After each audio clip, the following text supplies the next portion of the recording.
Ámsterdam, año 1656. Una carta firmada con urgencia. Un sello roto por manos temblorosas y un nombre escrito con tinta negra sobre el decreto de excomunión. Baruch Spinoza. Tenía apenas 23 años y fue expulsado públicamente de su comunidad judía, acusado de herejía, blasfemia y peligrosas ideas sobre Dios. No quemaron su cuerpo, pero intentaron borrar su alma del mundo. Sus escritos fueron prohibidos, sus palabras censuradas, su nombre olvidado durante siglos. Pero lo que pocos saben es que antes de morir, Spinoza dejó algo más que sus libros conocidos. Un conjunto de páginas personales, anotaciones sin publicar, un manuscrito nunca terminado que sus discípulos protegieron en silencio. Escucha con calma, quédate hasta el final, porque más adelante entenderás por qué algunos secretos no se matan con fuego, sino con silencio. Me llamo Baruch Spinoza, y durante muchos años creí en un Dios que no era mío, un Dios severo, invisible, inaccesible, un juez al que había que temer, pero jamás mirar a los ojos. Crecí entre plegarias en hebreo, normas estrictas y la idea de que pensar diferente era peligroso. En mi infancia, la fe no era una conexión, era una obligación, pero algo en mí siempre desobedecía en silencio. A los 14 años, mi maestro, el rabino Menasé Ben Israel, me miró durante una lección y preguntó: ¿por qué no sigues la lectura, Baruch? Y yo respondí con lo único que me nacía: porque lo que busco no está escrito ahí. No me reprendió, solo guardó silencio. Pero ese día entendí que había preguntas que nadie se atrevía a hacer, porque temían la respuesta. A los 17 empecé a leer lo prohibido. Descubrí a Descartes, a los místicos sufíes, a los estoicos, y por primera vez sentí que Dios no era un personaje, sino un principio. Años después, una noche de invierno, me senté junto al canal Ehrengracht. El agua estaba quieta, las estrellas reflejadas no temblaban, y entonces lo sentí, una presencia, no afuera, sino adentro. Dios no era un ser allá arriba, era el todo mismo, la naturaleza viva, la conciencia que sostiene cada partícula, y algo más. Si Dios está en todo, entonces no castiga, sino que se expresa. Fue una revelación y también una sentencia. A los 23 años, mis ideas ya no podían ocultarse y tampoco podían ser aceptadas. Recibí una carta de la comunidad. Tus pensamientos ofenden a lo sagrado, o los abandonas, o te exiliamos. Y así fue. Fui excomulgado, expulsado de la sinagoga, separado de mi familia, sin derecho a hablar con nadie que conociera. Pero escucha bien, esa fue la noche más libre de mi vida, porque entendí que perderlo todo a veces es la única forma de encontrarte contigo. Aprendí que cuando uno se atreve a pensar desde el alma, el mundo te empuja afuera, pero lo que parece un castigo puede ser una invitación a ver la verdad con tus propios ojos. Y aquí está la enseñanza que me cambió. No busques a Dios como algo separado de ti. No esperes que hable como un trueno o aparezca entre nubes. Obsérvalo en lo simple. Escúchalo en el silencio. Y si un día todo lo que te rodea se derrumba por pensar diferente, no te aferres. Tal vez ese derrumbe es Dios quitando lo que te alejaba de Él. Por eso, si alguna vez sentiste que Dios no está allá lejos, sino aquí, en este instante, en tu cuerpo, en tu aliento, entonces ya estás despertando. No estás solo. En el próximo capítulo te contaré qué fue lo más difícil. No descubrir la verdad, sino sostenerla cuando nadie más la ve. Cuando incluso tus propios pensamientos te ponen a prueba. Permanece conmigo. Esto apenas comienza. Cuando fui exiliado, no sentí rabia, sentí silencio, un silencio espeso, largo, como si el mundo entero se hubiese detenido a observarme. Y luego me hubiera dado la espalda. Me alejé de Ámsterdam sin equipaje. Solo llevaba lo esencial: un abrigo gastado, una pequeña libreta de cuero y una pluma que mi madre me había dado antes de morir. Durante meses, viví en una pensión alejada, en Rijnsburg. No hablaba con nadie. Me dedicaba a escribir, a leer, a observar el campo y las estaciones. Cada hoja que caía era una lección, cada amanecer un libro abierto. Pero no era la soledad lo que más dolía, era la guerra interna, porque cuando te quedas sin referencias, sin familia, sin templo, sin permiso para ser quien eres, entonces aparecen otras voces, no las de afuera, sino las de adentro. Una mañana, mientras escribía junto a la ventana, sentí algo extraño. Una idea surgió en mi mente con fuerza, con urgencia, pero no era mía. No venía de mi centro, de ese lugar donde el alma reconoce lo que es verdadero. Era una voz disfrazada de pensamiento, una frase que decía: todo esto es inútil, no cambiarás nada, estás solo. Cerré el cuaderno y por primera vez en semanas bajé la cabeza sobre la mesa. No lloré, solo respiré con los ojos cerrados, tratando de encontrar dónde comenzaba yo y dónde terminaban esas voces. Y entonces lo comprendí. No todos los pensamientos que habitan en mí me pertenecen. Algunos son memorias de otros, ideas heredadas, miedos colectivos, ecos de voces que escuchamos tantas veces que terminamos creyendo que son nuestras. Ese día no escribí más. Salí a caminar bajo la lluvia, y mientras el agua me empapaba la ropa, repetía una sola frase en mi mente: yo no soy lo que pienso, yo soy el que observa lo que pienso. Aquella noche, al volver, abrí el cuaderno y escribí una frase que aún conservo. La libertad no es pensar lo que quiero, sino descubrir lo que ya no necesito seguir pensando. Con el tiempo, empecé a reconocer esas voces, a diferenciarlas. La voz del juicio, la voz del miedo, la voz del deber, y entre todas, muy bajita, la voz del alma, la que no grita, pero guía. Fue así como comencé a trazar mi propia idea de libertad, no como un acto político, sino como un estado interno, un espacio donde la conciencia no reacciona, sino que elige. Aprendí que la mente no siempre es aliada, a veces es una casa ocupada por inquilinos invisibles, pero también descubrí algo que me devolvió la calma. Si uno aprende a observar sin identificarse, sin pelear con lo que aparece, la mente se calma y el alma habla. Por eso, si algo dentro de ti se inquieta cuando te hablas mal, cuando te repites que no puedes, que no vales, que no sirve, tal vez no es debilidad, tal vez es tu verdad tocando la puerta. No la ignores. En el próximo capítulo te contaré el día en que descubrí lo más aterrador, que la sombra que me daba miedo era una parte mía que solo pedía ser vista, y que al huir de ella me estaba alejando del alma misma. Yo creía que el exilio era la mayor soledad, pero estaba equivocado. La verdadera soledad es cuando ya no puedes huir de ti mismo. Fue en el invierno más frío de mi vida. El techo de la pensión tenía goteras, el pan escaseaba, y mis dedos se entumecían de tanto escribir sin descanso. Es curioso cómo, a veces, escribir no alivia, sino que abre heridas que uno ni siquiera sabía que tenía. Una noche me quedé dormido frente al fuego, y en sueños vi una figura oscura, de espaldas. Se parecía a mí, pero estaba encorvada, casi deformada, y murmuraba frases que jamás me atrevería a decir en voz alta. Me acerqué, y cuando la toqué, se giró de golpe. Era yo, pero un yo dolido, resentido, hambriento de aprobación.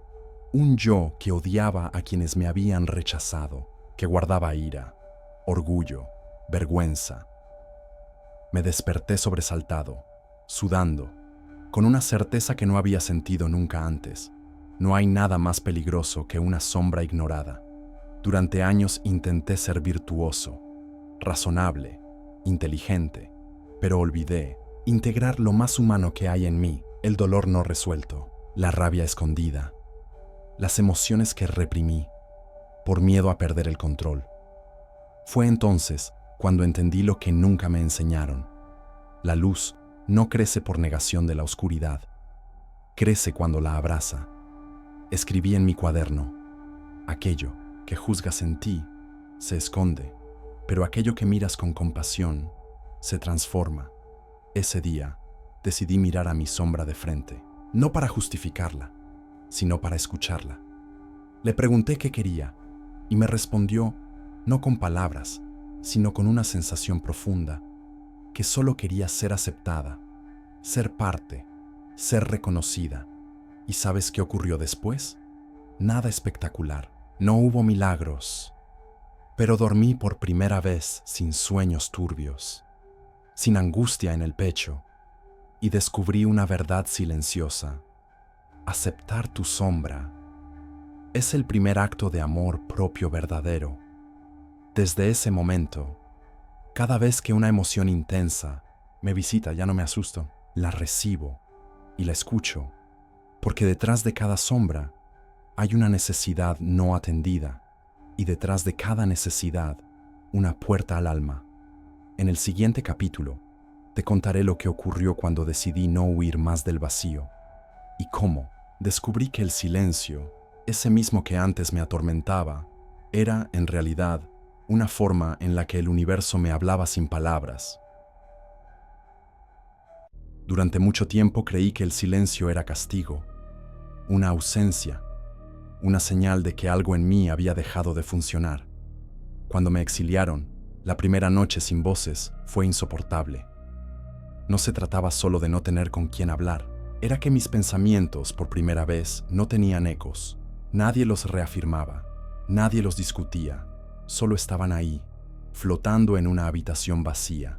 Pasaron semanas, el invierno avanzaba y el mundo parecía ajeno. Los niños jugaban en los canales congelados. Los comerciantes hablaban de oro y trigo, pero en mi interior, todo era un terreno deshabitado.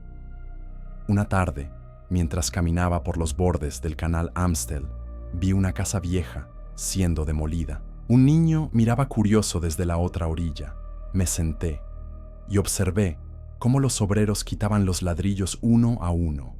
Había algo casi ritual en esa destrucción, un orden en el caos, y entonces lo entendí. El vacío no era ruina, era preparación. Nadie construye sobre lo que ya está lleno. Primero se limpia, se remueve, se queda en blanco. Solo entonces, algo nuevo puede surgir. Esa noche regresé a casa y escribí: el alma no teme al vacío. Es la mente la que no soporta no tener respuestas. Cerré los libros, apagué la lámpara y me senté en silencio. No recé, no razoné, solo permanecí. Y por primera vez en mucho tiempo no sentí soledad. Sentí presencia, como si en ese silencio alguien o algo me estuviera escuchando. Comprendí que el vacío es el idioma de lo sagrado. No interrumpe, no exige, solo espera. Esperar. Esa palabra que me impacientaba tanto se volvió mi maestra. Esperar en paz, sin querer llenar, sin querer huir. Es allí donde empecé a experimentar algo distinto.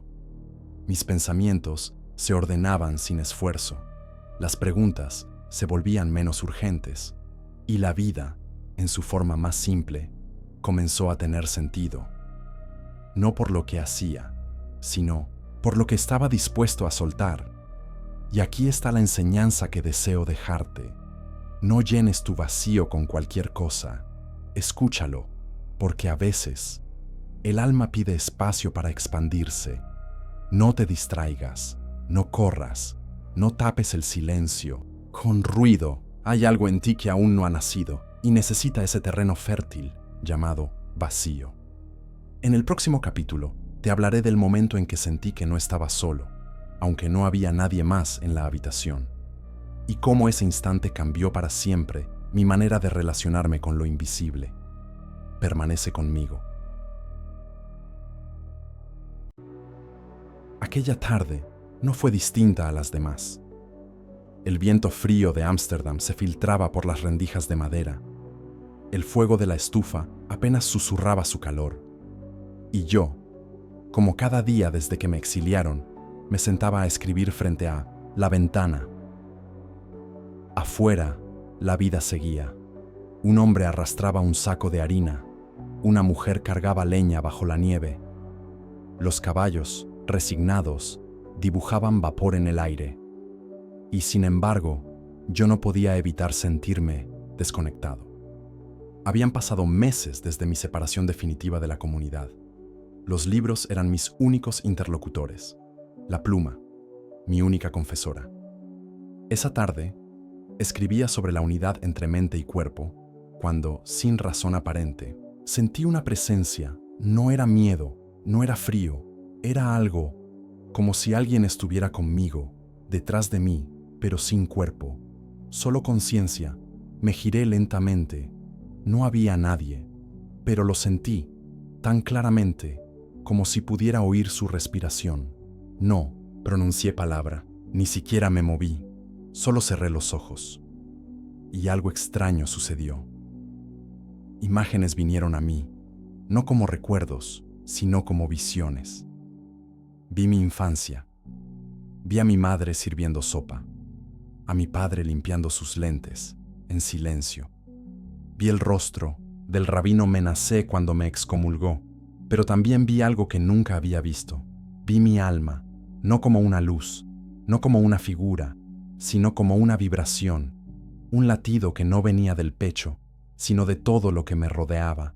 Y entonces lo supe, no estaba solo. Nunca lo estuve, solo que mis sentidos, limitados por la costumbre, no sabían cómo percibirlo. Lo invisible no es ausencia, es presencia sin forma, es compañía sin palabras, es el universo, recordándote que tú también eres parte de él. Ese día no tuve pruebas, no hubo milagros, solo una certeza que no se discute. La conciencia no está encerrada en tu cuerpo, está en todo, y si te aquietas lo suficiente, la sentirás. ¿Te ha pasado? ¿Alguna vez sentiste que alguien te acompañaba en un momento difícil, aunque no pudieras verlo? Comenta si tú también lo has sentido. Quizás no seas el único. Desde ese día, nunca más recé esperando respuesta, porque entendí que no hay un otro allá afuera. El que escucha también soy yo. Y el silencio no es indiferencia. Es la forma más pura de presencia. En el próximo capítulo, te contaré cómo el universo me habló por primera vez, sin palabras, sin señales, solo a través de una sincronía tan perfecta, que entendí que todo está unido por hilos que no se ven. Permanece conmigo. Lo que viene te hará mirar de otra forma lo que llamas casualidad. Aquel día amaneció gris, húmedo y en silencio. Uno de esos días en que hasta los árboles parecen estar dormidos. Yo tenía la costumbre de caminar antes de escribir, como si el cuerpo supiera lo que la mente aún no había descubierto. Recorría un sendero junto al río Amstel. La bruma lo cubría todo, y había algo en el aire, algo pesado pero sagrado, como si el mundo estuviera a punto de decirme algo. Yo no buscaba respuestas, tampoco hacía preguntas, solo caminaba. De pronto, vi un cuervo. Estaba posado en una rama muy baja. No se movía, no me temía, solo me miraba. Sentí una incomodidad en el pecho, como si su mirada abriera algo en mí. Y sin entender por qué, le hablé. ¿Qué esperas de mí? Sí, sé que suena extraño, pero no lo dije en voz alta. Lo dije por dentro, como quien lanza una palabra al vacío solo para ver si vuelve con eco.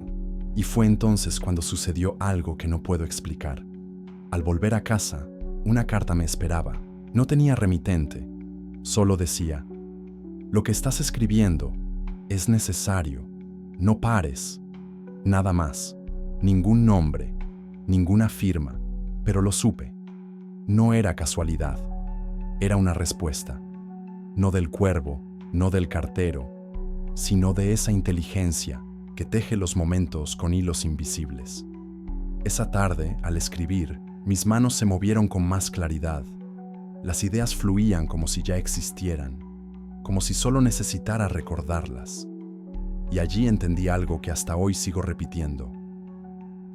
Cuando el universo quiere hablarte, no usa palabras, te pone señales en lo cotidiano, personas que llegan sin avisar, frases que parecen escritas para ti, aves que se quedan más tiempo del esperado, cartas sin nombre, silencios que tocan. Desde ese día, no subestimé más los pequeños eventos. Entendí que la realidad es un lenguaje, uno que no se aprende leyendo, sino escuchando con el alma. Si alguna vez te pasó algo así, un mensaje inesperado, una coincidencia que parecía imposible, cuéntalo en los comentarios. Tal vez, al compartirlo, le recuerdes a otro que no está solo. La sincronía no es magia, es el alma diciendo, estás en el camino. En el próximo capítulo te contaré algo aún más profundo. ¿Cómo?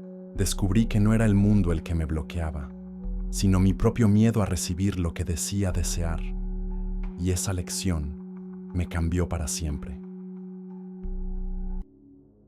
Tenía 24 años y por primera vez desde mi exilio me sentía cerca de algo parecido a la paz. Vivía en Regensburg, en una pequeña habitación alquilada, con pocas cosas, pocos libros y mucho silencio. Cada mañana escribía, cada tarde tallaba lentes para sobrevivir y por las noches pensaba en lo mismo. ¿Y si ya no tuviera que esconder lo que pienso? ¿Y si, por una vez, pudiera enseñar sin miedo? Un día, recibí una visita inesperada. Era un comerciante de Ámsterdam. Me trajo una carta, una propuesta, enseñar filosofía en una universidad del sur. La paga era buena, el reconocimiento aún mejor, y la carta estaba firmada por alguien que había admirado en mi juventud. Lo leí 2 veces. No lo creía. Y sin embargo, no respondí, ni ese día, ni el siguiente. Pasaron 3 semanas y la carta seguía sobre mi mesa, sin tocar. Era como si algo en mí no pudiera abrir esa puerta, aunque fuera exactamente la puerta que siempre había querido abrir. Hasta que una noche lo entendí, y no fue por pensar. Fue por ver algo tan simple como una escena en la calle. Desde mi ventana, vi a un niño pequeño en la plaza. Llevaba un sombrero demasiado grande y una sonrisa que lo cubría todo. Su padre le ofrecía un dulce, pero el niño dudaba. Daba un paso adelante y luego retrocedía. El padre insistía, y el niño no tomaba nada, no porque no lo quisiera, sino porque, de algún modo, algo dentro de él decía, no lo merezco aún. Y ahí lo vi todo reflejado. Yo había hecho lo mismo, con mi vocación, con las oportunidades, con el reconocimiento. Durante años decía que quería ser libre, pero cuando la libertad tocaba la puerta, yo no abría. No era el mundo el que me bloqueaba, era mi idea de mí mismo, porque a veces cargamos con una imagen tan vieja, tan rota, que cuando la vida quiere darnos algo nuevo, no sabemos dónde ponerlo. Esa noche, escribí una sola frase en mi cuaderno. Cuando el alma tiene hambre, pero la mente no se siente digna, todo se estanca. Desde entonces, aprendí a identificar esos bloqueos sutiles. La culpa que impide disfrutar, el orgullo que disfraza el miedo, el control que esconde una herida. Y supe que antes de abrirme al mundo, debía abrirme a mí. Si alguna vez sentiste que deseabas algo, pero al acercarse, lo alejabas sin querer, tal vez no era falta de deseo, sino miedo a recibir. Dímelo en los comentarios si alguna vez lo viviste, porque cuando compartimos nuestras sombras, dejan de tener poder. En el siguiente capítulo te contaré lo que más me transformó. Cómo la gratitud no es una respuesta, sino una llave. una puerta que solo se abre desde dentro y que, una vez abierta, cambia todo.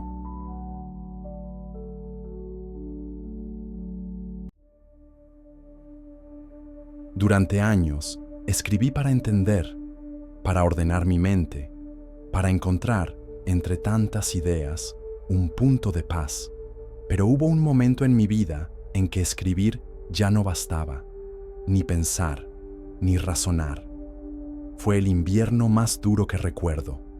Una tormenta de nieve paralizó Leiden durante días. No había luz, ni transporte, ni visitas, y yo me había quedado sin ingresos. Los lentes que tallaba ya no se vendían como antes. Las cartas con encargos dejaron de llegar. La comida empezó a escasear, y el fuego en mi pequeña estufa cada vez duraba menos. Una noche, con las manos heladas, envolví mi último pedazo de pan en un trapo y me senté frente a la ventana. No pedí nada, no recé, solo observé. El mundo estaba en silencio. El viento soplaba fuerte y de pronto una sensación me recorrió por completo. No tenía casi nada y sin embargo sentía que tenía todo. Fue extraño, como si en ese momento exacto mi alma hubiera soltado el peso de la escasez. Recordé un pensamiento que había escrito meses atrás, casi sin entenderlo. La gratitud no es una reacción, es una creación. Y en ese instante entendí. No, se trataba de estar agradecido cuando algo bueno pasa. Se trataba de sentir gratitud antes de que pase, como si la gratitud misma fuera el imán, la señal, la llave que abre lo que ya está esperándonos, al otro lado del miedo. A la mañana siguiente, sin buscarlo, un vecino golpeó mi puerta. Me trajo pan, leña y una carta de un editor en Utrecht que había leído un fragmento de mis textos. No fue casualidad, fue sincronicidad, porque el universo no responde al ruido del deseo, sino a la coherencia del alma. Y la gratitud es la emoción más coherente que conozco. Desde entonces, escribí una sola frase cada noche.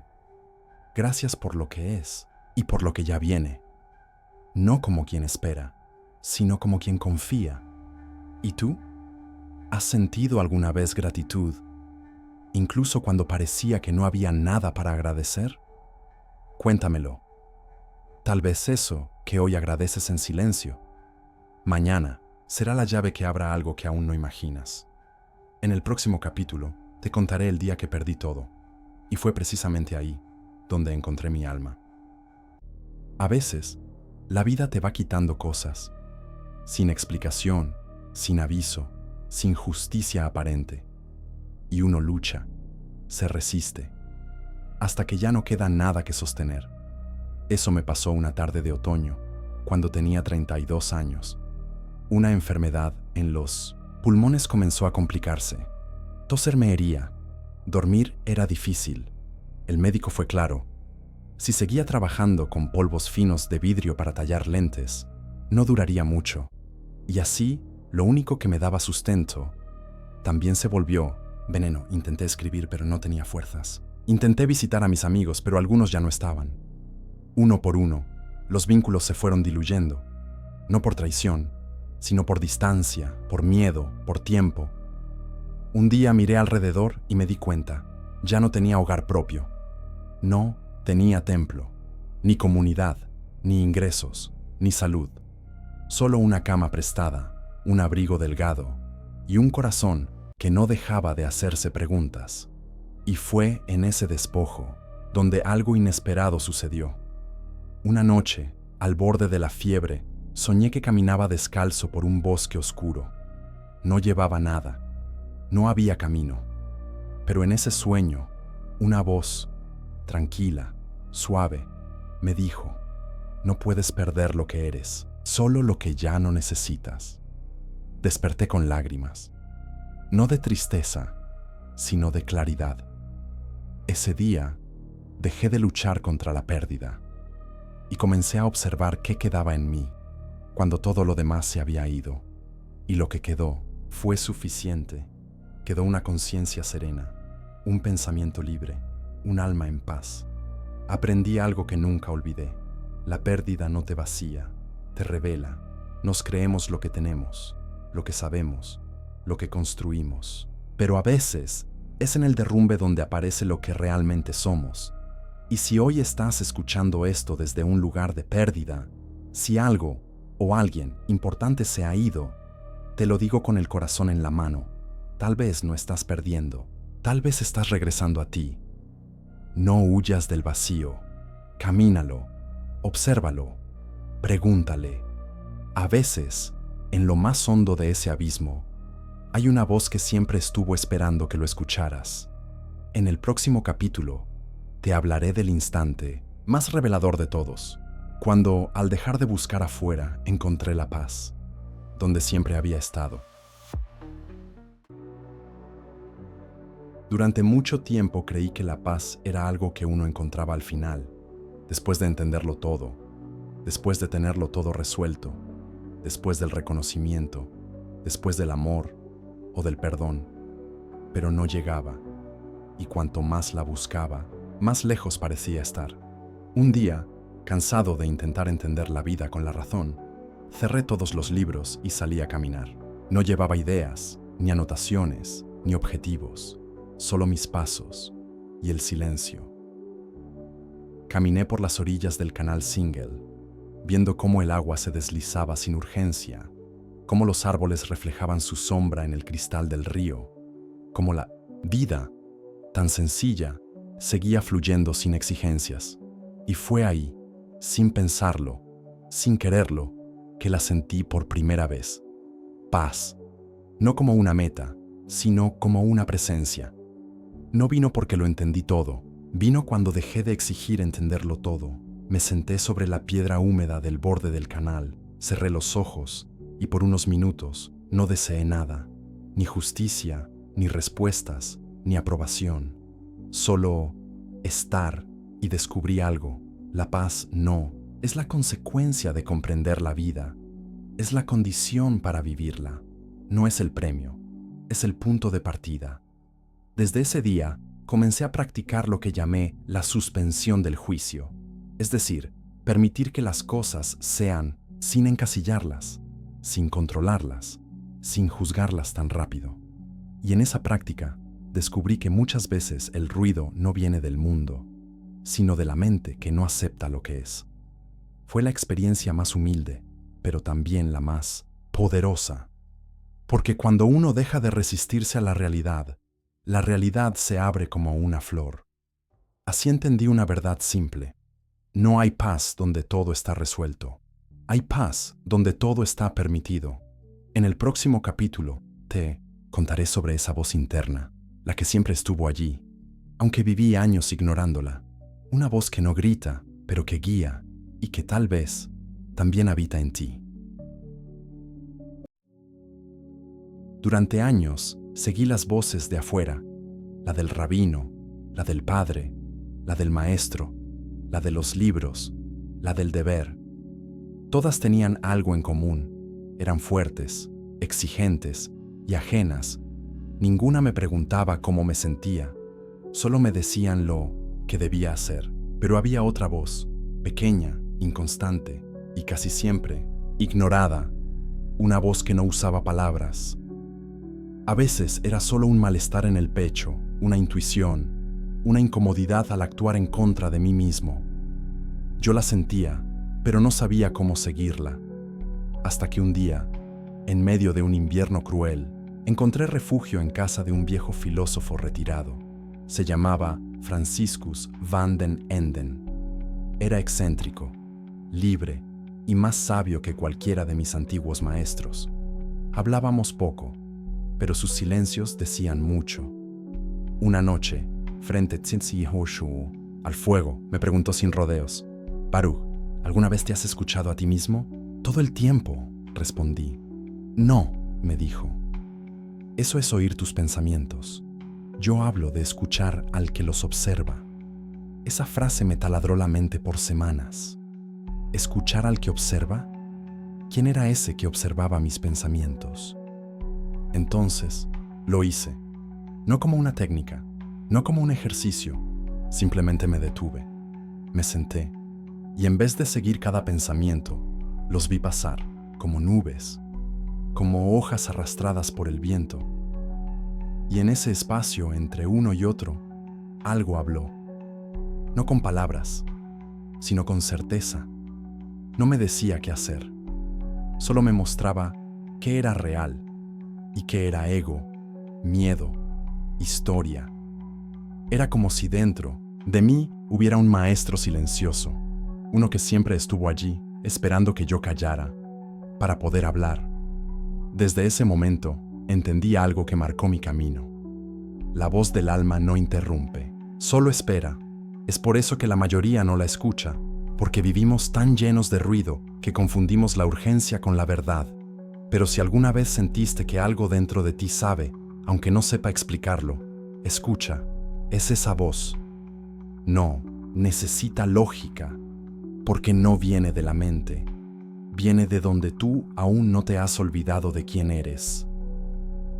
En el próximo capítulo, te contaré lo que más me costó aceptar, que no todo lo verdadero necesita ser dicho, y que, a veces, guardar silencio es el acto más profundo de sabiduría.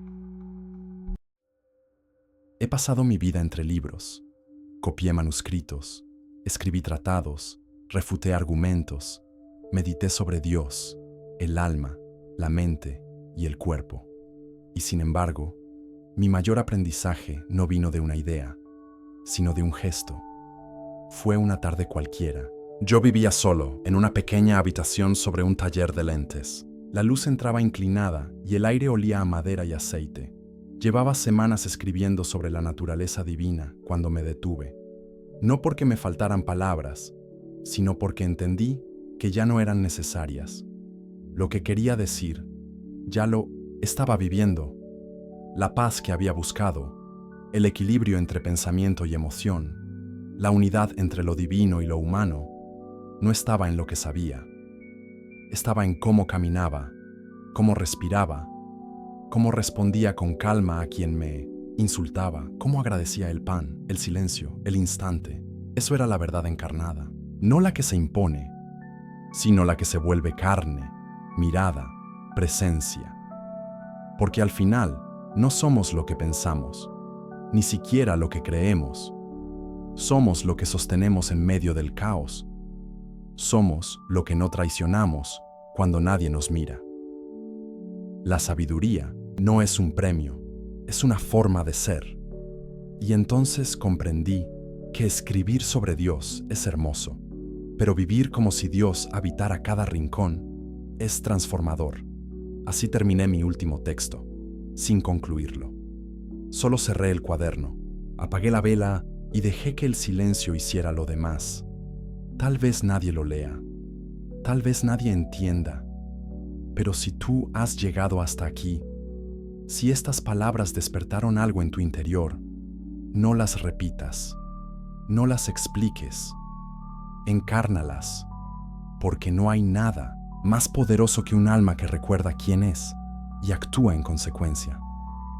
Yo soy Baruch Espinosa, y si algo aprendí en esta vida, es que la verdad no se predica, la verdad se respira.